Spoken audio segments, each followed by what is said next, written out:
Here we go. We wish to find out the current voltage relationship in this PNP transistor, and the way we did it, we applied a bias, forward bias to base emitter junction and applied reverse bias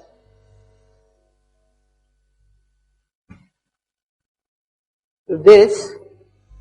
Then the current entering here is I and current leaving here is IC, and we want to know the relationship between I and IC and also relationship between IC and IV.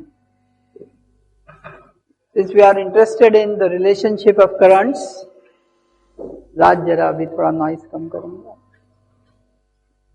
So we are interested to find the relationship now, and yesterday we did discuss something.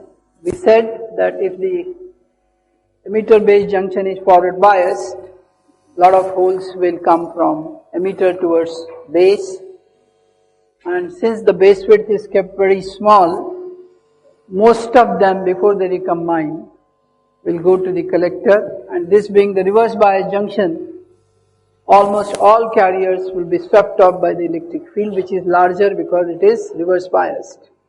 However, few of those holes, since they will disturb the charge neutrality here, some electrons will enter from the base to recombine with them, resulting in the base current. And yesterday we did say that even if the lifetime of the holes in base is very large compared to the transit time, that is time taken from going from base emitter junction to base collector junction, is very small, there will be still recombination, simply because we say electrons are, as holes or electrons are indistinguishable. At every tau p, there will be electrons coming in and killing them. Okay. Rest of the time, the electrons, holes will go from base emitter junction to base collector. This is what we discussed yesterday. Today we will like to see what is the, if you see very carefully, I, which is the net current at the emitter, consists of IEP plus IN. The electrons which come from the base into the emitter plus holes going from emitter into base constitute this current. We will also like to see, please remember this IN is essentially because of the minority electrons in P. Is that clear? IN is because of the diffusion of electrons which become minority in P, and their number is very small. Why? Because its P plus emitter is heavily doped, its NPO is very small. NPOs are very small. So IN is comparatively very small compared to this. And I define a term IEP by IE, that is the whole current which is the part of the net emitter current. The ratio is called emitter efficiency.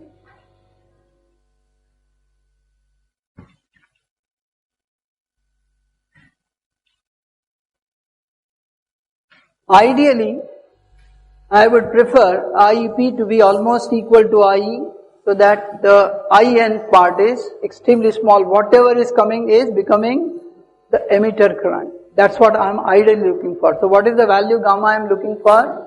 1. However, I cannot get, because some electrons will reach the emitter side and will constitute IN.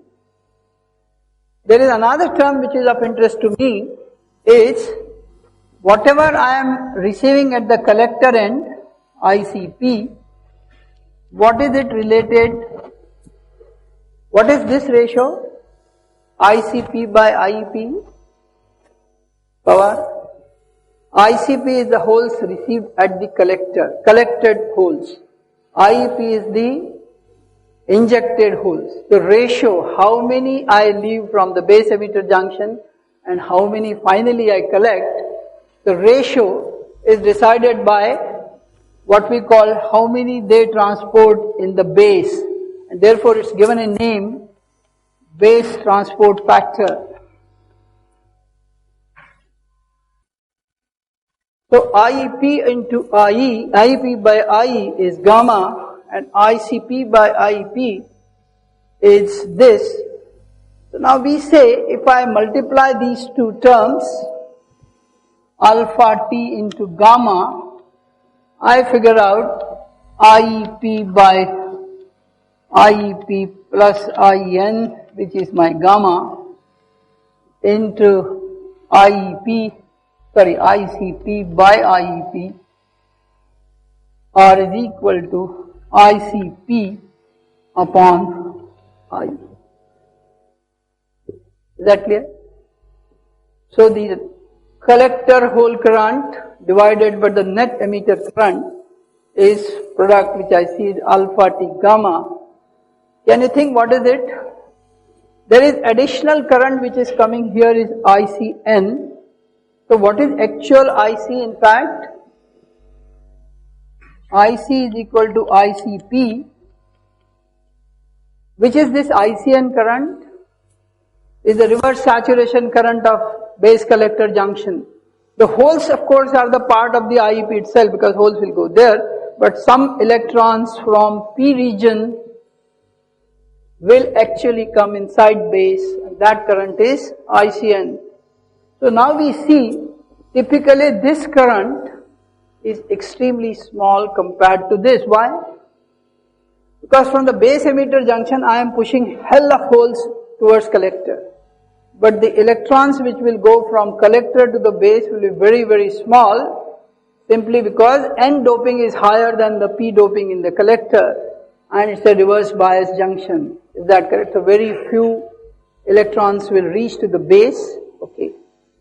Now this means, if you see very carefully this term, ICP is related to IE through this term, and this value is called alpha, or is called current amplification factor.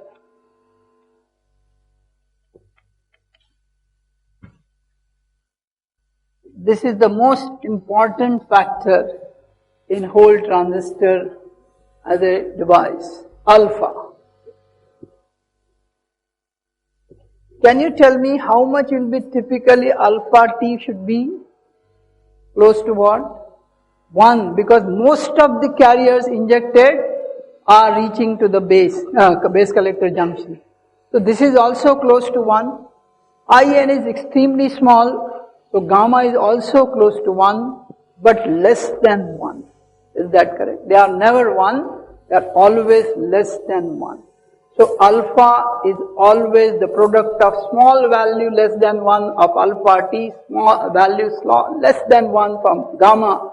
So the product is close to 1 but never 1. Is that correct?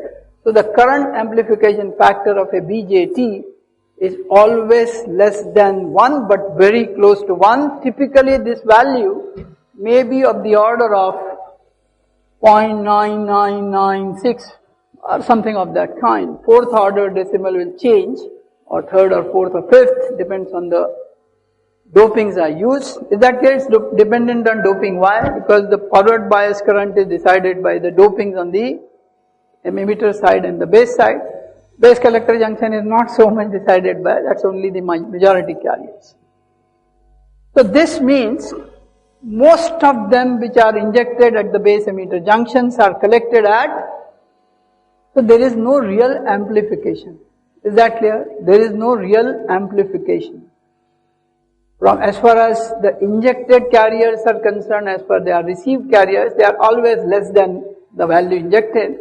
So there is no real amplification.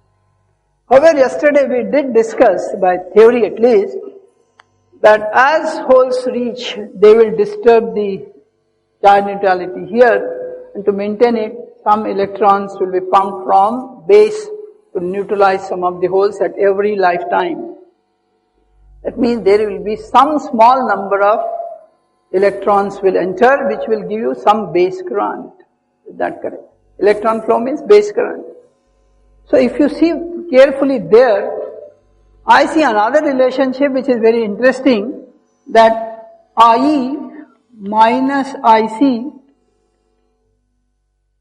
whatever is emitted, whatever is collected, the remainder between the two is essentially the base current. That's maintaining the charge neutrality. This relation is always sacrosanct, that the net emitter current minus net collector current must be the remainder current, must be the base current. Is that correct? So if you, before we really do calculations, you can see from here, I and ICs are very close, and that's what this number is telling. It is 0.999 something. However, these being close, this is very small. Is that correct? Since these two values are very close, this value is very, very small. So if I per se take a ratio of IC by IB, that will be very large. Is that clear? Since IC is very close to IE, the difference is very small. So the collector current to the ratio of the base current, we have seen first ratio is collector current by emitter current is very, very small. Okay, that is very close to 1 and therefore 0.99 something. So the difference is 0.0001, or let's say it's a milliamp difference. Each of them, it will be a microamp current will be the base current. So if I take a ratio of milliamp by microamp, what's the kind of ratio I get? 1000, around 1000. So 100 to 1000 is the number which I'll get for IC by IB, and this term is essentially called beta, which is essentially common emitter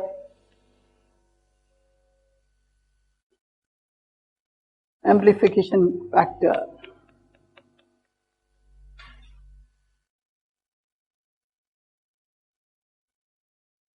And we can, by using this, we'll show you this beta has direct relationship because these are also IIC and this is one relation, this is another relation.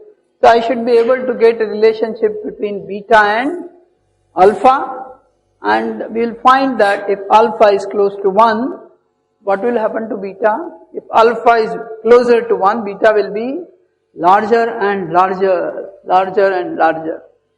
Obviously, this value, as people, you know, you have done some experiment, it may vary as low as 5, depending on the bad dopings you did, and can go as high as 1000.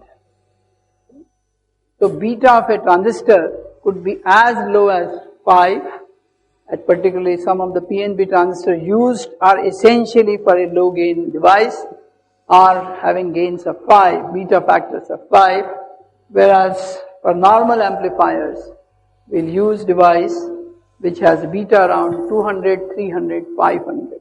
1000 is rare case, but can attain 1001. You can't go beyond this, because then you are saying as if IN does not come at all. Okay, which essentially base width is so small, this doping is very, very heavy, so very heavy that there are hardly any electrons coming. Such case is practically not possible. So one cannot get very large beta, they more than say 1000. Okay. Is that factor limitation? I cannot make it very, very small accurately. It's impossible.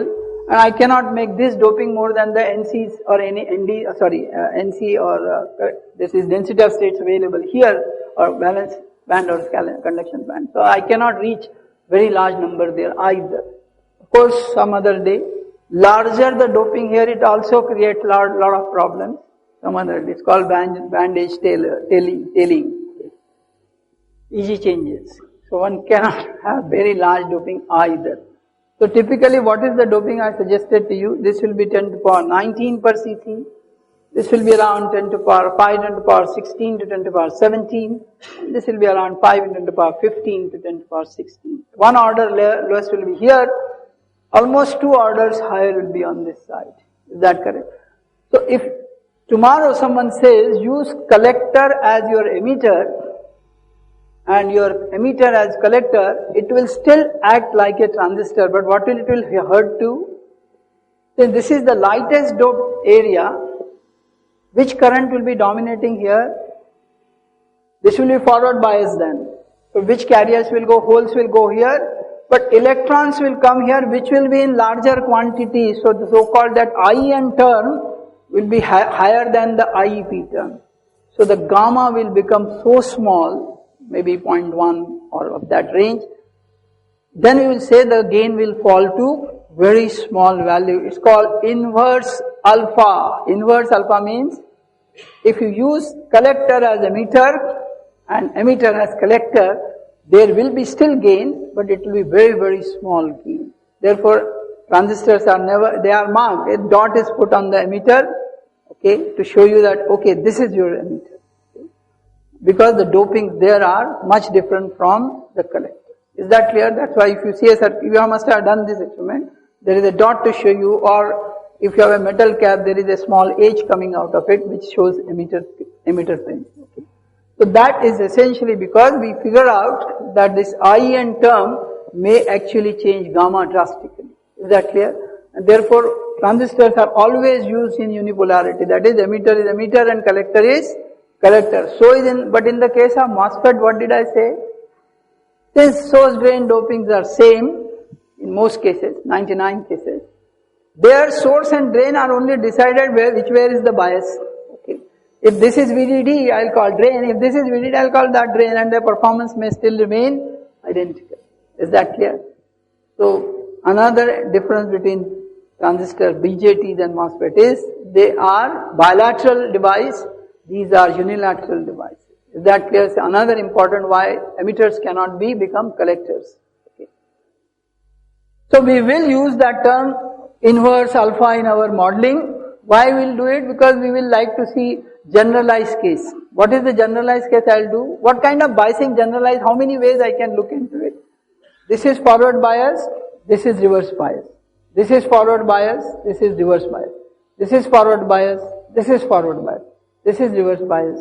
This is also reverse. So 4 possibilities exist, and I will prefer one model which represents all such 4 cases, and whichever is the active or normal mode, I say okay, this junction is forward bias, this junction reverse bias. If it's opposite, I say it's the inverse. Otherwise, I say it will be either cut off or in saturation. Word will see. Okay, is that clear? So that exactly my ultimate why I am showing you all this, because ultimately I want to know, can I make a universal circuit model which represents all 4 possibilities? Now you will question me, why should I have a device in a circuit which gets both junctions forward biased? In reality, this should never occur, but it does occur automatically. Is that clear to you? And if that occurs, what will be the models I should use? And therefore, I will like to and this model which I am now going to create soon is called Eber's small model. Okay, it's called, both Eber and Moll were assistant to Shockley at Bell Labs, and both had a tough time with Shockley. Of course, the IEEE has the highest award for any semiconductor scientist, which is called Eber's Medal, which is the highest award which any IEEE person in device society can achieve, to honor this person, Eber's. Okay. Now let's see, I want to continue with calculation of something. 2 things first I would like to do is, first I will get a relationship. Let's say this beta term, which is IC by IB,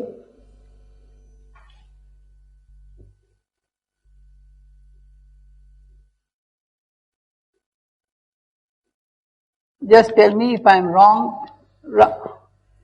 IC is actually alpha T ICP plus this term is covering, and right now I say this reverse saturation current is extremely small upon IN plus 1 minus alpha T into IEP. This is nothing but taken from this. If I subtract, this is the relationship I get. If I collect terms properly, then alpha T, sorry, this is IEP,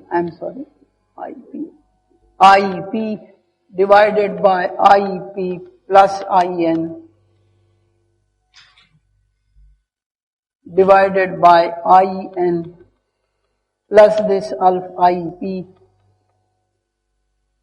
divided by IN plus IEP minus alpha T IEP upon IEP plus IN.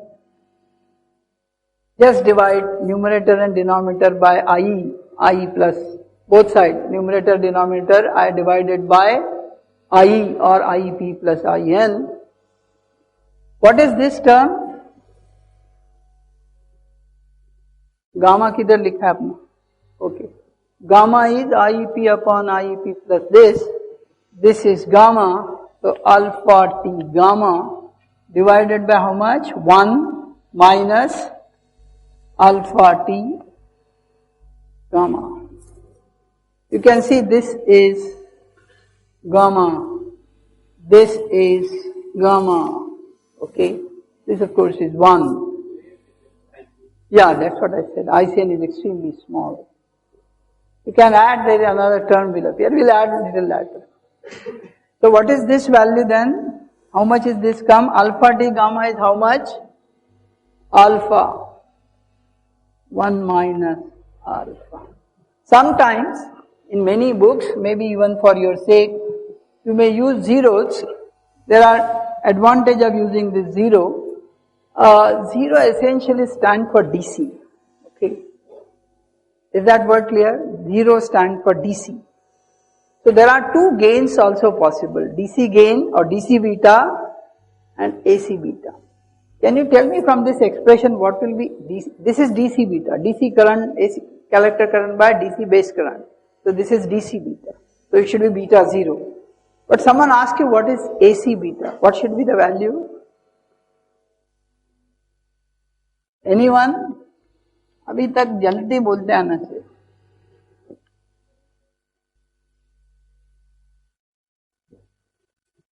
But that slope will be decided by this characteristic itself. Where are you? Is that clear? So beta AC is a varying value and DC at a value is fixed for you. Is that clear to you? So this is something you must understand. Maybe in most cases almost close to each other because of the way characteristics are. But they are not same, must be understood in thinking that this is AC, this is DC. DC does not mean anything more than that. We say frequency dependent terms are called AC, frequency independent terms we call it DC. Essentially that's what we did. Okay. So is that correct? So you alpha 0 I am putting it just to make it a point that this is a DC value. Because this, in some books they are giving alpha 0 in case you are reading books. I hope so, some of you. In that case, you find suddenly alpha 0 there, then you should not get the, you said alpha, why are they putting 0? So they may be putting 0 simply to make it DC value. Is that clear? So it's not very important that whether I write 0 or not, just to tell you how things are written in many textbooks. Like you use circuit book next semester, microelectronic circuits by Cedra, Smith and me, third author. So you will find, we have used this terms like this. Okay.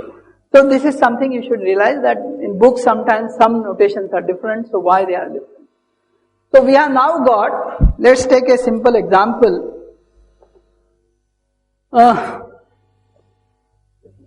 This example is just to give a value of this. Okay, before we do this, since this man was saying that I haven't done this, so maybe I'll do that. ICP plus ICN. First let me do this. This I will call alpha 0 IE plus ICN is IC. Then I say IC is equal to ICN or call it IC.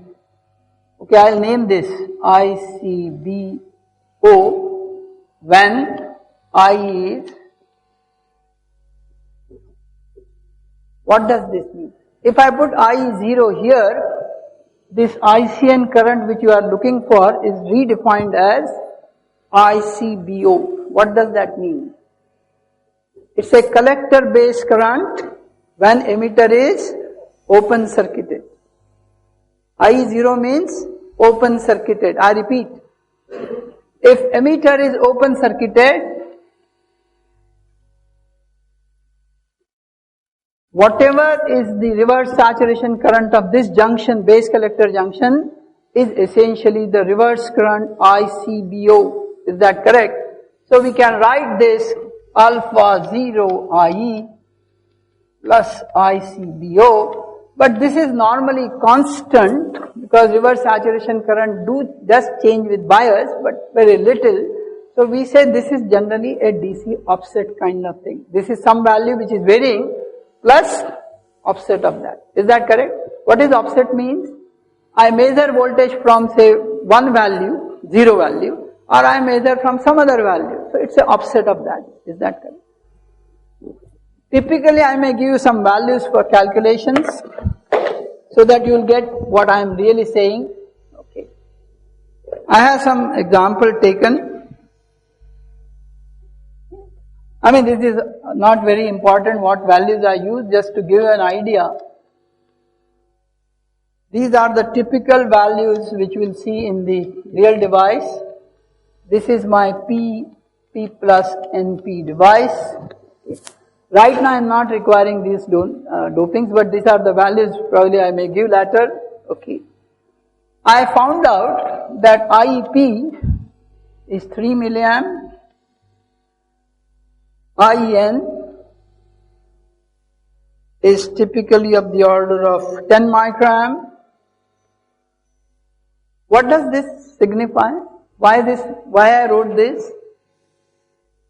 Because here it is 10 to the power 19 doping, this is 10 to the power 17, 2 orders higher.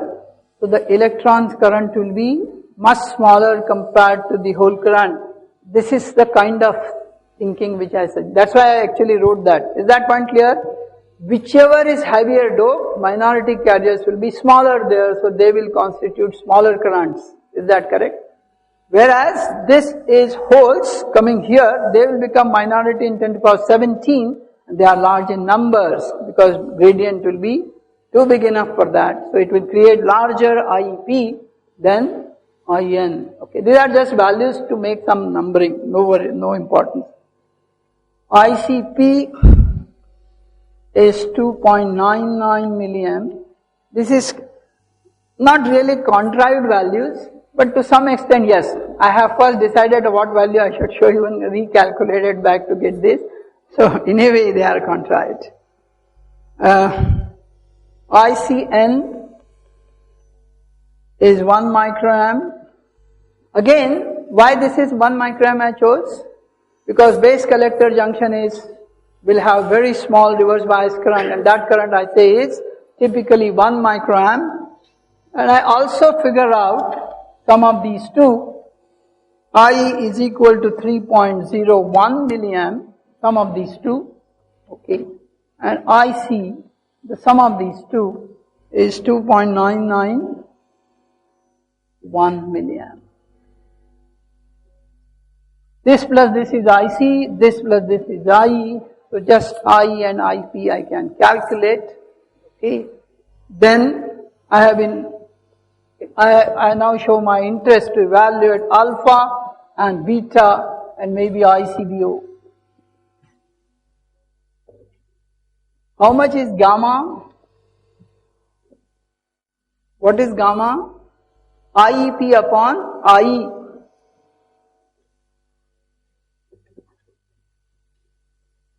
IEP is 3 milliamp. 3 upon 3.01 milliamp, so this is essentially 0.999, I don't know how much of my calculator showed, but typically, I think my calculator showed this, so maybe right.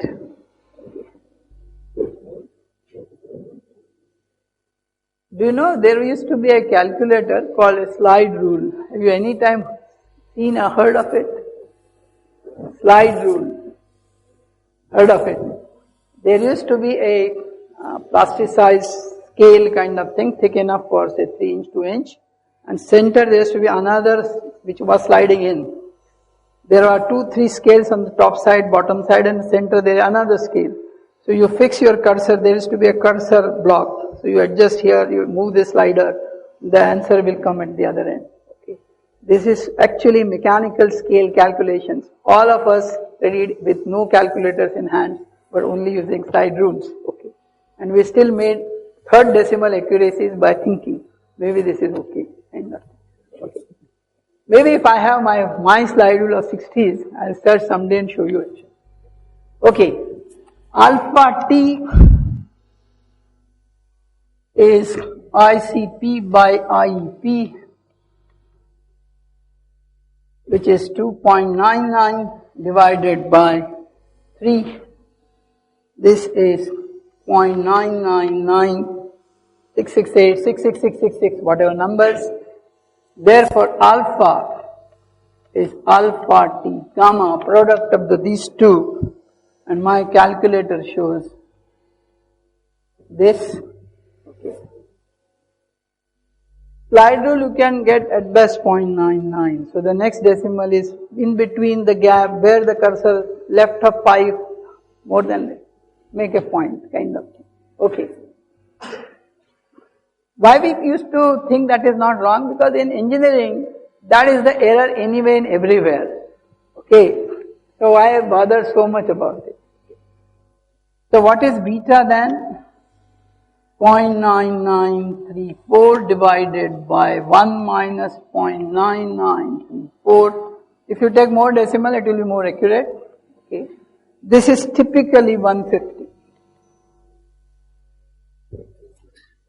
Is that why I chose this example? Just to give a value, what kind of values you get normally. Okay. So beta, so you can see, if I want to increase beta, what should I increase? Alpha, larger the alpha, larger is beta. Is that correct? To increase alpha, I must increase the ratio of the two, alpha T, and I should see to that the dope. So what should I do in device? I must, to increase alpha T, what should be alpha T will be proportional to? Closer this is, most of them will go. Is that correct? So smaller the base width, larger is the base transport factor. So almost this should be less than a micron. 1 micron is 10 to the power minus 4 centimeters. So this may be around 5 microns, this may be even 50 microns. This will be less than 1 or 1 micron. Okay. So most of the holes starting here will cross, and some will recombine at every lifetime. They will constitute the base crank. To improve gamma, what should I do? Doping in this should be as high as possible. Of course, with other effects not coming. So typically best of the doping you can get is 5 × 10⁻⁹, and in some arsenic dope cases, and plus if you make, it can be 10⁻20. Otherwise, phosphorus, everyone is around less than 10⁻20% maximum. Okay, so is that clear? So a transistor design requires larger emitter doping, relatively small, not very small doping here, because if it is very small, this will create a problem which we will see soon. This is very lightly doped, also it has a problem. So it should be moderately doped, and this should be lightly doped. Why actually I said this should be longer? Can anyone suggest? Yes, because as larger VCB I apply, is that correct? The depletion layer will keep enhancing towards the collector end contact, and I don't want it to short. Okay, so I must keep as much voltage I want to stand for the transistor in reverse bias. I must keep collector length as high as possible. When I say 1000 volt device, this must be long enough that at 1000 volt it doesn't sweep. Okay, that's what the thing we, or maybe we'll change the doping to some extent at the cost of reverse currents. Okay, that also is possible. Can anyone suggest how much will be the ICBO from there? अभी निकाला है ना वहाँ, ये लिखा है अभी, क्या बोलो कितना होगा ICBO? ICBO is IC minus alpha IC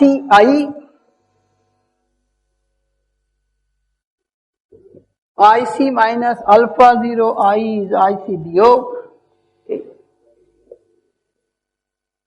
I told you it is not really ICN, only when the emitter is open circuited, then it is ICN, is called ICBO. This relationship is valid.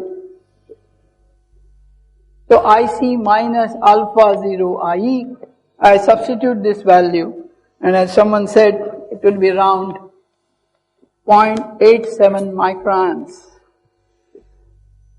So what does that mean? Please remember, not base open. It's a collector base current, emitter is open, IE is 0. Is that correct? That terminology, please take the terminology again. ICB is collector base current when, reverse current, when emitter is open circuited. What does that mean? Nothing goes here, only current of this junction. If emitter is in the circuit, part of the current is going that side. Is that clear? So when I say emitter is open circuited, it's only, so what does this trying to tell you? A transistor can also be used as diode. Get rid of emitter contact, just use base collector junction, it's like a diode. Is that clear? It's like a diode. Why I told you this? In integrated circuits, we don't make diodes. What do? We make all transistors and create everything from that. Ek ko chhod diya, ek ko rakh liya. That's how the other components will be made. How we make a capacitor power from the transistor? इसको open करो, इसका reverse bias capacitance, junction capacitor. So everything is doable in the same device. By making transistors, I make everything. Okay. So these are the values, typical values. And as I said, these are not the exact values or something. I just chose some values earlier and then calculated. So don't treat that these are the values you will always get. But typically beta I chose started with 150 and then redo the calculation. So this 150 was my initial choice. If I made different, then I would have got some other values for this. Is that okay? So this example was only to give you some idea of orders of the values which you will see in real life. Okay. So how much is alpha T? Alpha I said 0.993. So let's say if it is 0.999, how much will be beta? 1000. Is that correct? It will be 1000. This is what it means. Is that correct? So larger the alpha closer to 1, larger is the beta value. So what is that, all that advantage I am looking for? Let's say this is an amplifier. And I bias it properly for AC signal right now. So I push a current IB here by circuit. Is that clear? Then what is the current in this collector? Beta times IB is the current in the collector. Okay. So how do I fix base current? By a circuit. I put a resistor and a power supply. I know how much is the base current. So I can always fix my base current. Not the opposite way. I fix the base current. So so how much is V0? VCC minus beta IB times RC. And if you are only looking for AC value, this is the value. Is that correct? So one can see from here, beta times IC by, let's say I get this is V out, VO by V in is essentially beta RC by some R has to come, which is R in, okay. IB times input resistance is V in. So essentially what does that say? Larger the beta, larger is the output voltage. Is that correct? So beta is the amplification factor under what condition? Common emitter. Emitter is common between input and output. So common emitter circuit. Is that correct? That's why that name was given, common emitter amplification factor, beta. Is that clear? If I use the device like this, what is this will be called? Let's say it is NPN. This is emitter, this is collector, this is base. What is this called? Common base circuit. This current is IE, this current is IC, So what is the amplification here? Alpha, IC by IE. So it is the normal current amplification is less than 1, which is this circuit will show. If you use the transistor in common base mode, there is no real gain current wise. But if you put different resistors, IC times RC and IE times I, the ratio still can be more than 1. Is that correct? But there is no current gain. Is that correct? It is always less than 1. What is the third possibility I can have in transistor? Common collector, which also you see in next semester, which is very important device called emitter followers, okay, which is the most important buffer device which you use. So all that things which I am actually, please remember my ultimate aim is to work on circuit ladder. Okay. This is what I am really looking in my next few years of time as an electrical engineer. I am more interested to see electronic system performance. But to do this, I must understand all of this to see what I am really going to get. Okay. That's why the device course. Okay. Justify. चलिए, next. एक और चीज जो है थोड़ा सा interesting है, कल we discussed, so we may re-discuss it. Please tell me if, just a minute, if I am forward biasing base emitter junction, I am pushing whole charge in the base. Charge is that Q into number of holes is the charge area. If you multiply charge density I can make, or total charge I can make. Since I am actually pushing QP charge by forward biasing the base emitter junction, and in time tau t, every tau t this charge is taken at the collector. Transit time बोला ना आपको, यहां holes inject किए, एक tau T time में वो collector तक पहुंच गए. Is that correct? So what is this current?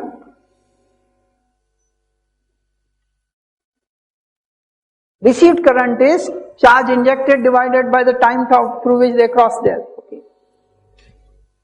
We also see every tau p times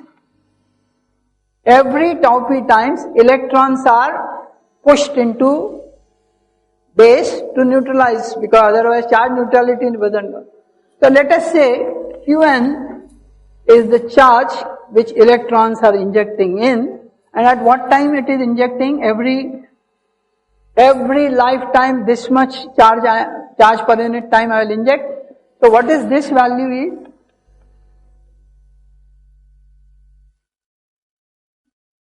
These many carriers I push every lifetime to neutralize. Is that correct?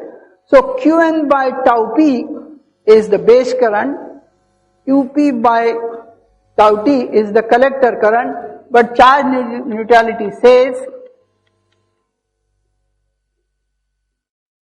Qp must be equal to Qn. That is what neutrality is. Condition of charge neutrality. So if I do this, what do I get? IC by IB is how much?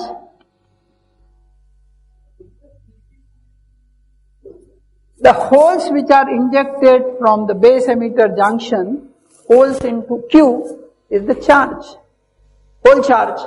That is collected every tau t time at the collector. Is that correct? Yeah, because these are the charges which are going into base, disturbing the charge neutrality in this, and Qn is the charge I pump in to neutralize. No. The ratio, what is the collector current? These many charges are received, at this rate they are going. Most of them are going, only few are remainder in the base. These are only supplied by the base, that's what I said. So this is the charge density. This time I'll have to replace for the charge which I am going to put into within rest of the time, which will remain in the base. This will anyway go that side. The remainder holes here will be neutralized by the remainder base I push from the electrons. Is that correct? This means, okay, think little more again. How much is the ratio of these two?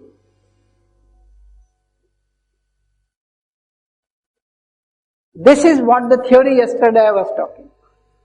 The lifetime of the carriers is very large compared to lifetime of the transit time of the carriers. Collector current to the base current is nothing but beta. Is that correct?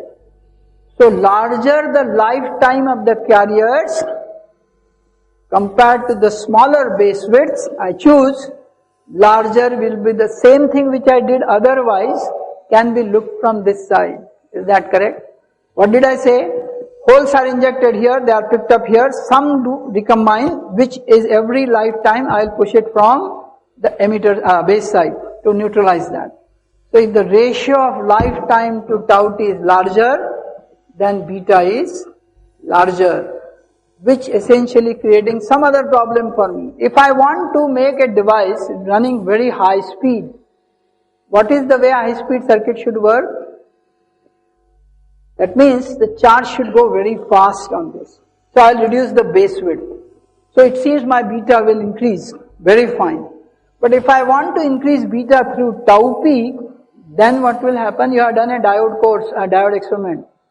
If the lifetime is larger, what does that mean? When the forward bias become reverse bias, it will take sufficient time before there will recombine that charge. Okay? This means, logic wise, when I go from forward bias to reverse bias, it will be very slow discharge out. Is that clear? So what it will reduce? Speed. So you have to always remember that how much beta and how much speed you should pick up from this or you should pick up from this. This is what design is all about. Is that clear? Is that design word clear?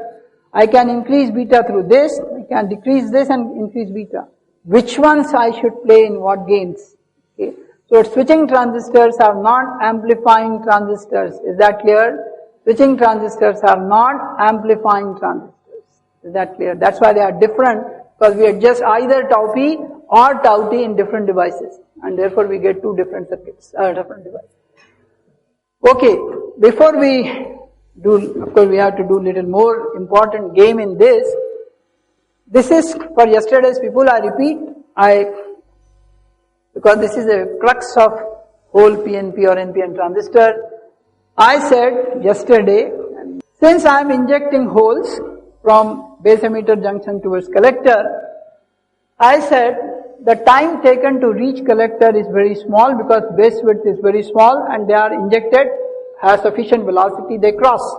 However, to make a charge neutrality, every lifetime I will push electrons to compensate for that. Is that correct? But that time is very large. If the lifetime of the carriers is very large, why should they, all should cross, no? Because tau t is 100 times smaller than tau p, all should have crossed, but they did not, some still recombined. So one argument they say, yeah, lifetime is an average lifetime, not all carriers have tau p. Yeah, that's one reason. But I said, okay, I give a device in which all carriers have same lifetime. Then will base current not flow then? So the argument is, no, the argument current will still flow because we say electrons which will be required to neutralize will not neutralize the same holes which started at that point initially.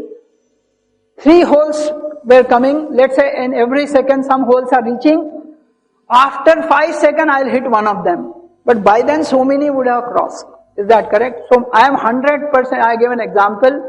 Claptrap shooting, pigeons are thrown at the target and shooter hits. The number of pigeons shown is every 1 per second, but shooter can hit only 5 seconds. So when he hits at 5, he will kill 1 pigeon, but by then 4 would have already crossed. So even if there is a recombination which is larger time, the crossing time may be smaller, there will be still recombination going on and therefore base current will always flow, because most of them will pass, but at the time of lifetime, whichever carriers are there, I am not saying which started some 5 seconds ago, whichever that time available, I will kill them. Okay, that is called indistinguishability of electrons. Which electrons I never said, or which holes I never said. Is that clear? That is why base current always flows and collector current is always less than emitter current by the base current. Is that correct? Whatever is lost is from the collector is added to that, so it gets the emitter. This is the theory of a bipolar transistor and must be understood. See you tomorrow, that is next time Monday.